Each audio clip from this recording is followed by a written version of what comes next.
Hello there. It's time for Most Things Kenobi. Shouldn't it be All Things Kenobi?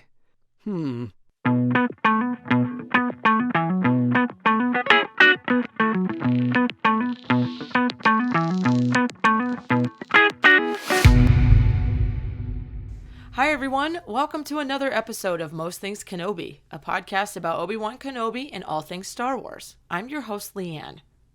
And I'm your host, Lauren. So this week we're doing part 2 of the AUs that were submitted to us. We talked about a lot of them last week. We even did a few of our own, and we sprinkled in a few of our own in the ones that were submitted to us. So it's kind of like this ever, morphing, evolving topic. Yes. So there were so many good ones that we had to split it into 2, which we love because this stuff is fun.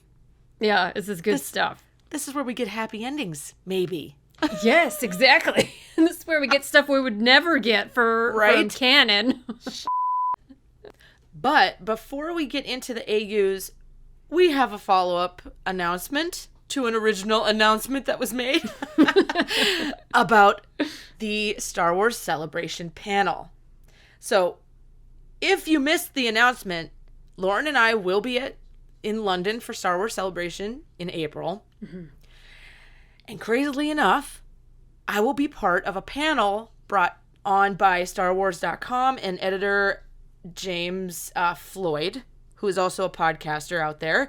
And the title of the panel is The Science of Return of the Jedi. So myself and a few other scientists, in our real lives, will be talking about the science aspect of Return of the Jedi. And it now has a time, date, and location, which I'm extremely excited about because that means it's real. It's actually real. It's actually happening, people. So if you are going to Star Wars Celebration and you're able to and want to, come to the University Stage Saturday, April 8th from 1400 to 1500, which I believe is what? 2 p.m. to 3 p.m.? Yes, it is. Local time? So 2 p.m. time of the panel. Title of the panel is Science of the Return of the Jedi, and it will be on Saturday, April 8th. I am stoked. I can't wait. It sounds so cool. I read the description you sent me. It sounds really fun. I think especially with the 40th anniversary of Return of the Jedi, and they just announced they're releasing Return of the Jedi in theaters in late April. Yes, I am going. This is just one big Return of the Jedi fest, and I'm so humbled, but I can't believe I'm going to be a part of this celebration. It's never my epic. Wildest dreams. Girl, crazy. This is something you'll remember for the rest of your life. It's so awesome. I am super humbled. So, hope to see you there if you can. If not, if it is live streamed, we will put the info out. Yeah, Lauren will be in the crowd, hopefully front row, if I have any say about it. I will be making a lot of noise, which is not true. I'm terrified of making noise, but leave that to me. But we'll at least have pictures, if nothing else. Yes. So, yeah. Cool. All right, on to the AUs. So, the next one, Call Me Vex, is very similar to one we've already discussed, is an AU where Satine lives and stays with Obi-Wan. My question to Call Me Vex is, does Obi-Wan stay in the Jedi role? That's a good question. Or does he exit? Because the other one that we talked about, he leaves the Jedi Order. This one, could it work? I mean, in our heads, we can make anything work. Right. But she could stay on Mandalore and they could see each other just like, Anakin and Padme. Right. So are they having a secret relationship? Is it a not secret relationship? That's kind of fun. Imagine Obi-Wan decides that he's not going to have a secret relationship and he's an open Jedi in an open relationship. And it's like, what are you going to do? Kick Obi-Wan Kenobi out of the Jedi? Come on. Right. He will remind everyone he was the first Jedi to kill a Sith. Right. And be like, you don't want to kick me off the Jedi, the Jedi Council. Don't make Obi-Wan mad. Mace would be so Oh my God, you're right. Mace would never forgive him. No. How dare he be happy? Yoda would throw in his gammer stick, or what's it called? The gimmer stick? Did I pronounce it? Gimmer stick. A gamer. He'd throw in his stick and be like, "That's it, I'm leaving." He'd just hobble Go out. to Dagobah. Yeah. Not even because he had I'm going to. early. It's because he wants to. He's done. Early retirement AU, where Yoda just phones it in and says, "You know what? I'm done. I'm going to go talk to QuiGon on Dagobah, and you people figure it out for He's yourself." teleworking. He's teleworking from Dagobah. You know what would be the real kicker? Is that Kiadi Mundi just shows up every once in a while with a casserole. "Hello, Master Yoda. I have a casserole for you." One of his 40 wives made it. Ugh, God.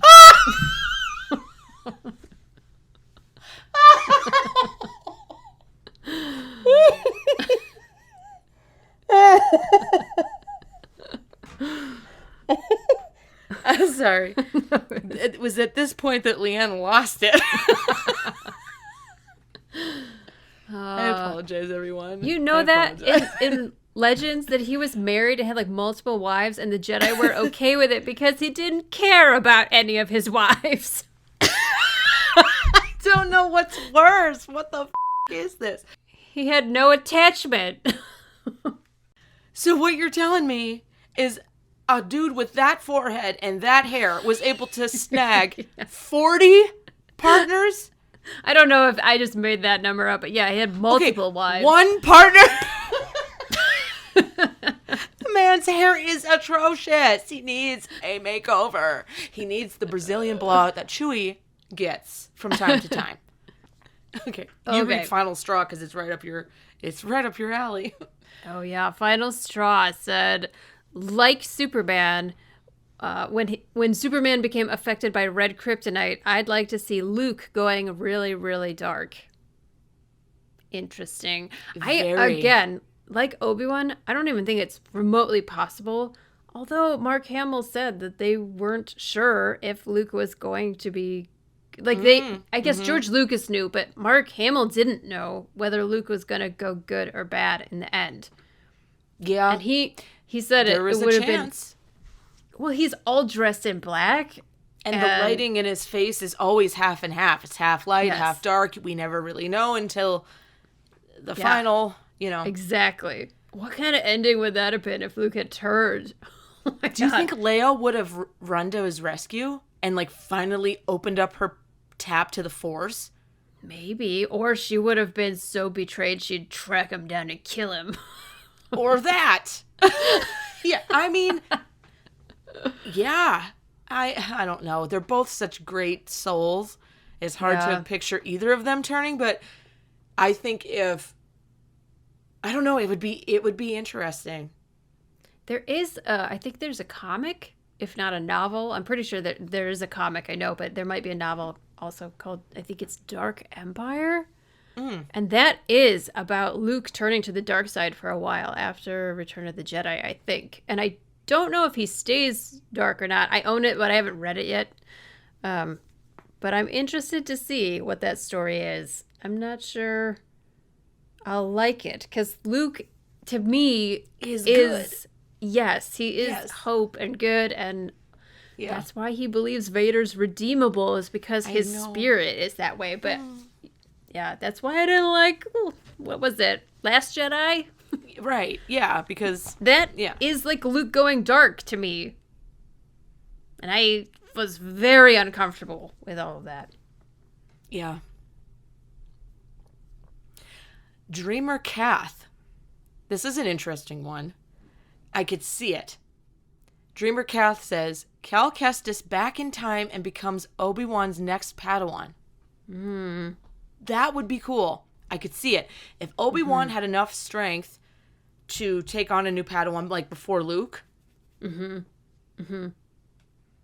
mean, after Anakin's fall, or is it while Anakin is still coming up? Because I could picture it after Anakin's fall, where he tries to almost fix what he may have thought went wrong with Anakin, or any regrets he had with he could instill it in Cal and practice for Luke or something. I don't like to use people like that, but like, you know what I mean? Right. Yeah. Get his self-confidence back up in like, I still have the ability to teach and lead someone down a good path. But if it's back when Anakin was still in the light side, that would incite Anakin, I think. It'd be basically what happened to Obi-Wan. Exactly. With Qui-Gon. Yeah. So, Yeah. that could be really fun. Yeah, honestly, any of these timeline moments would be interesting. Because even when they first introduced Ahsoka, she's supposed to be Obi-Wan's Padawan. Right. Yeah. So he you're right. was expecting another one, but Yoda is the one who decided, no, I think Skywalker should have her. A good choice. Yes. This is interesting because I think Obi-Wan and Cal Kestis, from what I know of Cal, would be a good pairing. It's almost like something similar with Kanan Jarrus with Obi-Wan. Yes. Like two good souls that could have really benefited even more from having being influenced by Obi-Wan. I could definitely see it. Yeah. Who then go on to mentor their own or have influence in their own way down the line. Yeah, I had an interesting conversation with one of our patrons about Kanan because they weren't really they didn't really understand why Kanan was so popular. And I think it would actually make a really interesting episode for us to do because their argument was that Kanan's not a very good Jedi. And it's true. And I was like, any of them? Besides Obi-Wan? The truth is he was really young. And so, yeah, he's not even that he wasn't a good Jedi. It was more that he wasn't a great teacher for Ezra. And I think part of that is because Kanan was young and wasn't finished as a student. He was still a very young student. So it's like having a student teaching a student. Well, that was the beauty of Kanan, right? The fact that Kanan was learning as he went at the same time that Ezra was learning. Yeah. But he had to take on a more leadership role where he was still the student, in a sense. Yeah. And that's what made Kanan very interesting, is that he grew into that, and then he lost his eyesight, and and that almost made it better for him. Yeah, it made him use the Force in a way he hadn't been. Yeah. That's what I will, to my dying day, scream that all the Ezra was going through, it would have been way more interesting to me if it had been Kanan. Because he had more depth. I agree with that. Yep. So the whole, like, all the moments of growth that we see, quote unquote growth, that we see with Ezra, I think it would have been more meaningful to see it with Kanan, because he is the character who is stunted. He was in a process, and that got shortcut. That's not the right word. By some serious trauma. Serious trauma that was probably never fully addressed. Yes. And as he's trying to grow, and, you know, he meets Hera, who kind of like brings him back to life. And then he has this Padawan, quote unquote, that he's trying to teach. He's the one with the crazy emotional, spiritual growth compared to other characters. He has more room for that. I don't care what you say about Kanan. He still sacrificed in the end what a lot of Jedi didn't. Yeah. Anakin didn't. He chose the selfish path. And Kanan did the most selfless act a human being can do. And he did it, and he didn't even know, like, my headcanon is that Kanan lives, he is with Hera, and they raise their son. Their son goes into Luke's Jedi Academy, and nobody dies. Not Luke's Academy, not Luke, not the son, nobody. That whole family gets to remain the family. But, of course, it wouldn't be Star Wars.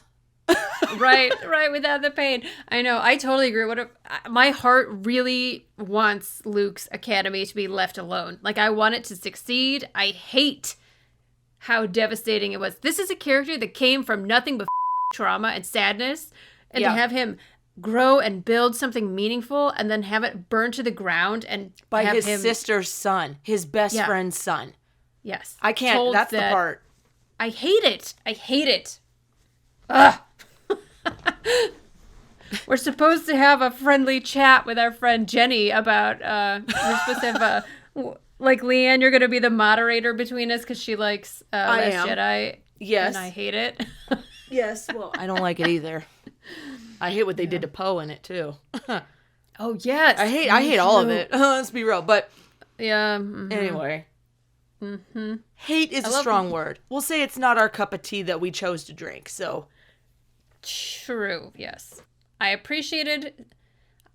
did appreciate Mark Hamill's performance. He is beautiful, and his acting is so good. That doesn't mean I enjoyed the plot line. No. Anywho, sorry. No sorries here. Gee, Dreamer Cat, did you realize that you were going to send us on such a huge side tangent with this idea? See, it's a springboard for more ideas. So that's why we like playing in the AU world every now and then. You got to dip your toe in. Okay, Fireheart Pins, who just shout out, they make awesome pins. I love them. They're super cool, human. Follow them on Instagram. Yes. He had some great ones. He has a whole bunch he sent me. And one of them is Starkiller saving the Jedi he's told to hunt down, and helping build a secret new Jedi Order. Oh my God. Now this is the AU we need in our life. We need Starkiller, period. But Starkiller saving Jedi, recruiting them, putting them somewhere safe, and teaching them? Yes. Yes. Oh. In your face, Vader. Live action with Sam Witwer, please. Let's do it. Yes, that's really all we're here for. I mean, put the man in a dark suit, give him a lightsaber. I think that would be his dream come true also. We are speaking for him, I guarantee you. Yes. Oh, that would be good. Starkiller's a good character anyway. Yeah. He has depth. Yes. And he's another of Vader's apprentice. Yes. Oh, it's so cool. It is. It would be really good. It would be chef's kiss if we could get that. Thank you for that one. He has another as well. So Fireheart Pins also suggested this, where the Yuzon Vong, I hope I'm pronouncing that correctly, invade during the prequel era. That would have been terrifying. That's why we want it. Oh my gosh. Yeah. Are you familiar with them? Not deeply. I'm not deeply familiar with them either, but I want to read the books because they are a species. I don't even know how to describe it, but they're from another galaxy, right? They're from outside of the Star Wars galaxy, and then they arrive. We need more of that. Yeah.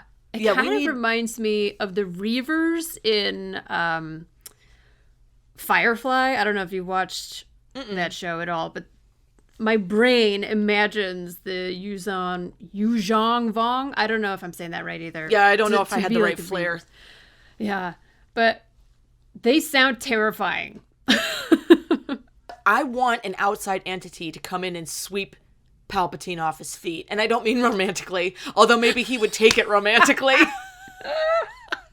But you know what I mean? That would be the only thing he could ever love, was a terrifying Yuzong Vong. Do you know the possibilities that could happen? Especially in the prequel era where he hasn't fully... I mean, by Revenge of the Sith he does. He fully comes into his big reveal. But like, ooh, we got someone else bigger, badder, and scarier, and in multiples. I think it would be... Could you see him trying to take them out so he could regain? That would be a power struggle on a different level. That would be cool. And it would last for years. It would like immediately overshadow the Clone Wars. Yeah, he would be like, pause. I have to go deal with this so I can have all the power back. And I'll come back to the clone. You all just keep making clones, doing your thing. Anakin, don't go anywhere. I'll be right back. I would be so afraid for Obi-Wan and Anakin because I feel like the Yuzong Vong are actually quite dangerous, and I haven't read enough of like my most exposure to them is mostly through fan fiction, and it sounds terrifying, and it sounds like people are really in danger. Like I think they really exist during Legacy, like the Luke Skywalker post Return of the Jedi, right? I think that's when they actually are in what is it called? Is it called Legacy? Legends? Legends, not legacy. well- My God, my old brain. Legacy lightsabers and legend stories. Thank you. It makes the scientist in me immediately thinks, okay, something from another galaxy is coming in. I don't care if they're an alien entity or a species, like question mark, but is it like War of the Worlds where they're this all-powerful being and then they come in and let's say they land on Coruscant to take over Palpatine and then the virus takes them out and they're really not that strong as they thought. You know what I'm saying? I mean, that is so common in any exploration story, right? Of course we have science fiction, but that's what happened to real explorers who came, like, well, some of them, it came the other way. Like when Europeans discovered America and brought viruses that wiped infected them out. the native people. Terrible. Yes, like it could go either way. What if the Yuzhong bring some terrifying virus bacteria to Coruscant and they don't even have to fight a war. They just... No, Palpatine gets all the Jedi wiped out with a virus instead of by Anakin. He would try to negotiate then? He would. He would. And then he would create a factory and he would clone the virus and then release it. It's the Blue Shadow virus. And we've come full circle. I just realized I was describing a whole arc in the Clone Wars, so never mind. You're like, wait, he's already done that. He already done. Thank you, Fireheart Pins. Some very thought-provoking things here. Yes. Okay, Nora Labs has one that we haven't had yet, actually. Obi-Wan raises Luke and Leia. That's a good one. That would be a very peaceful thing. How interesting. You could see them having their little study classes. I know. And, I know. And I I go right to, like, the sweet thing of, like, Obi-Wan braiding Leia's hair. Now that we know, yes, like, Obi-Wan with little Leia, how tender and like, down-to-earth he is with her and just frank, you know? Yes. And how frank she is with him. She would probably tell him, no, it's crooked, do it again. You know, like, my braids are crooked. Again, Ben. You know, like, it would be so cute. It would be adorable. And he'd be, like, making toys for Luke. And, oh, it'd be so cute. And then, little lightsaber practice. Yeah, I mean, he's already had Anakin for practice. So he knows, like, both of their parents and knows what their strengths and their weaknesses might be, personally speaking and then physically speaking, you know. I just think it would be amazing. I worry that they wouldn't have any friends because they would be isolated out of fear. Yes, that totally. It would hit the fan, so to speak. So, yeah, develop a little codependency there. okay, so Jernan is coming in with an AU. Not surprising to us because we know her. She's a Cody fan. Her AU is the original, like the OG Kenobi script pitch. And she says where Cody and Obi-Wan survive on Tatooine post Order 66. Yeah. And if Journey is writing this AU, they're going to both have handlebar mustaches. Absolutely. And Hawaiian shirts. But yes. I could see where Cody, I mean, we're getting a little of this in the Bad Batch, but I could see where Cody comes to find Obi-Wan and has a penance almost. Yes. Mm-hmm. And then they team up on Tatooine together. Cody becomes like a bodyguard almost to, well, like before, you know, his captain. Right. But in this sense, he's literally protecting him because he owes it to Obi-Wan at this point. That's what I see. Imagine their first meeting. Because Obi-Wan would know him the minute he saw him, and he would be like, the last time I saw you tried to kill me. They would probably he'd probably be ready to defend himself against Cody. Oh yeah, I think there would be a very tense staring contest. And then in my mind, Cody drops to his knees and clasps his hand and says, I had it all wrong. It wasn't me. I would have never, I didn't know. It could be a really powerful moment. It could be so good. And I have faith. I'm keeping my fingers crossed that that's what Filoni is working towards with Bad Batch. Yeah. It's possible. And now they would have the potential to do it animated. So, like, James could play Obi-Wan. How f***ing cool would that be for him to get to play Obi-Wan in the desert? Oh, this could be so good. And to have Tim be in the Cody role again. It was him before, right? It was just a younger version. It was Tim back in the day, right? Not doing the voices. Not doing the voices, but live action? If it was live action, yes. Yeah. Animated, so saying, it was no. No, so I'm saying if he was live action again, mm-hmm. You know, it would work because of the aging of the clones. Okay, and then we could line up with Tim's actual age, like you know, with Boba Fett and the whole thing. And he could do it. It would be really great to see him with Obi-Wan, like Ewan. Oh my God. It would be great. Yeah. That would have been so cool. I didn't dislike where they went with the Kenobi series. I thought it was great. But when they showed that clone sitting on the ground begging for money, I thought it was going to be Cody for a second. And the look on Ewan's face was amazing. Yeah, so if Ewan can pull that out just in like a 5-second clip with a random clone, can you imagine if it was Cody? I would pay money for this, Disney. Listen to my words. See, now on the flip side, I don't know that I can handle Rex ever finding out what happened to Anakin. I don't think I can handle that. I want Rex to ride off into the sunset, not knowing, even though Ahsoka knows. Would Ahsoka tell him? Ahsoka, and if that's there, they say that Rex is with Han Solo on Endor. Yeah, right. But I just don't. He must know, right? I just don't want him to. It's too much. Hopefully they'll never show us how he finds out, because it was horrible to see Ahsoka find out. I don't even. That was. It was heartbreaking. Okay. Yeah, my heart hurts. Thanks, churning. No, just kidding.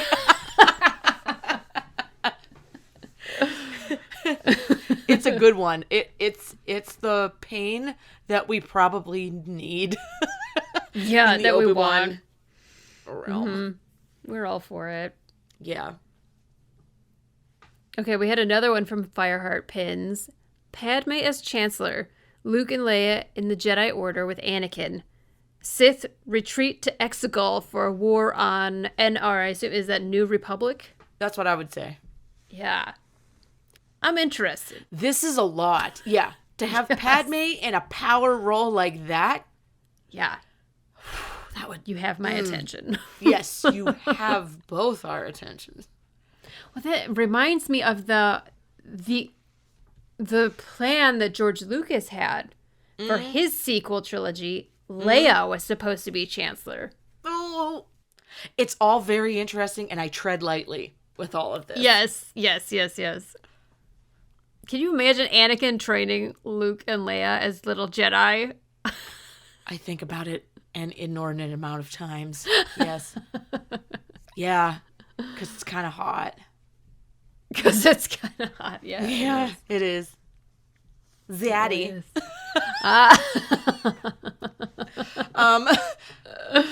But Padme as Chancellor would be unless she's killing a lot of people, which I don't think that's Padme. No, I don't think so. She's always trying to be so fair and so level-headed, trying to do the best for everyone. Ooh, you know who would fit into this AU a little bit? Rio Chuchi. That'd be... Oh, man. I love that character so much.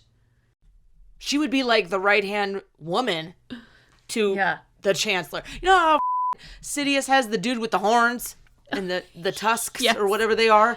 What is his name? I hate him. He's ugly and he sucks. That should be a badge that he has to wear. Yeah, I'm ugly and I suck. Well, anyway, you know the dude, right? Yes, Would we rather have Padme as Chancellor and Rio Chuchi as her sidekick, like That'd be amazing. I don't even want to belittle her to say sidekick. More like right-hand woman, literally. Yeah, for sure. That'd be awesome. And Bail Organa, he's got to be part of that too. Yes. He would be the assistant to the regional manager. Does anyone know the Office reference? Assistant regional manager. Assistant to the regional manager. Assistant Chancellor. All right. You have the last one. This one is one that we've kind of talked about, discussed, hinted at. 7567 MPH says, Qui-Gon living and training Anakin while mentoring Kenobi. Yeah.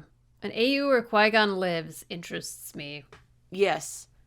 Yes. How would it have all shaken out? How would it have changed? I think we did talk about this once.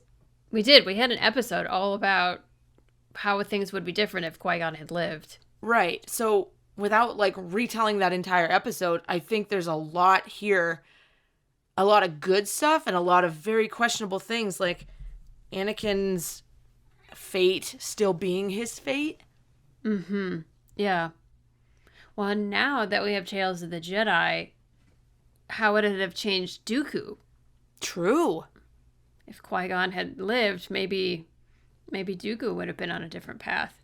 Yeah, look upstream, not just downstream. It would have influenced up the chain and down the chain. Yeah, it could have. It could have changed a lot of things. I mean, Qui-Gon was kind of pivotal. He's pivotal to Dooku, to Obi-Wan, to Anakin, and then to all of the Jedi because he becomes the first Force ghost.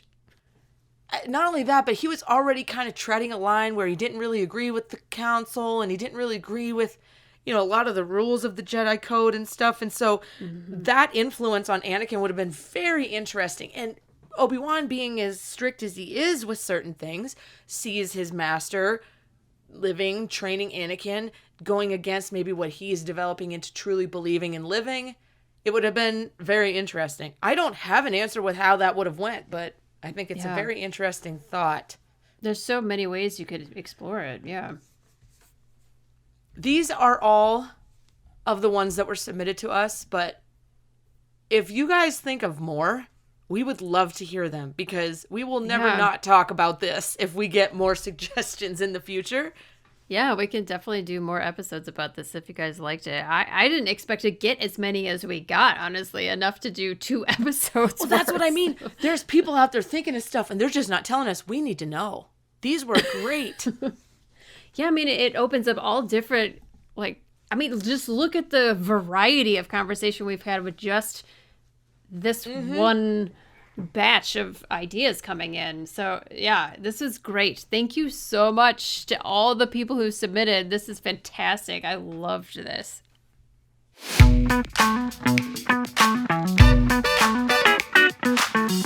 All right, folks, join us back here next week. We are going to talk about Bo-Katan and Satine Kryze. They are sisters.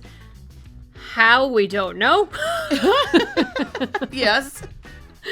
They don't look alike, they don't sound alike. It's going to be really interesting to dive into this, especially with the new stuff coming out from Mando. We will probably talk about spoilers there, so just be prepared. Yeah, we have theories, though. We have theories, we have connections, we have symbolism that's already appearing in the new Mandalorian. It's going to be good. So we're going to investigate these too a little deeply. Yeah. It's going to be interesting. Thank you so much for joining us here on the Most Things Kenobi podcast. We appreciate every one of our patrons and are grateful for your support. If you would like to support the podcast and become a patron as well, head over to the Most Things Kenobi Patreon. We just got a few new ones, and we love and adore you. Thank you so much for supporting us. As always, you can follow us on Tumblr, Twitter, Instagram, and YouTube. And don't forget to subscribe on your favorite podcast player. If you enjoy our podcast, you can join all of the people who have already commented and rated us on Spotify and Apple, and we love all of you. You're amazing. We love you. And if you need just a one-stop shop for all these things, head over to mostthinkskenobi.com. So until next time, my space twin. May the Force be with you. Always.